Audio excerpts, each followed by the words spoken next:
திருவள்ளூர் மாவட்டம் திருத்தணி பொன்பாடியில் உள்ள போக்குவரத்து சோதனை சாவடியில் அதிவேகத்துடன் முறைகேடான முறையில் போலீஸ் சைரன் பயன்படுத்தி வந்த ஆந்திர மாநிலத்தைச் சேர்ந்த சொகுசு காரினை திருத்தணி போக்குவரத்து ஆய்வாளர் ரமேஷ் நாராயணன் அவர்கள் மடக்கி வாகனத்தையும் வாகன ஆவணங்களையும் பரிசோதித்தார்.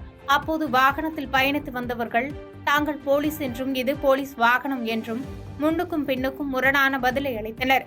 இதனால் சந்தேகமடைந்து சோதனை செய்தபோது அனைத்தும் போலி என தெரிய வந்தது. இதனையடுத்து இணை போக்குவரத்து ஆணையர் ரவிச்சந்திரன் உத்தரவின் பெயரில் காரை பறிமுதல் செய்தனர். மேலும் இது தொடர்பாக போலீசார் வழக்கு பதிவு செய்து விசாரணை மேற்கொண்டு வருகின்றனர். பாதகம் செய்பவரை கண்டால் நாம் பயங்கொள்ளலாகாது பாப்பா, மோதி மிதித்து விடு பாப்பா, அவர் முகத்தில் உமிழ்ந்து விடு பாப்பா.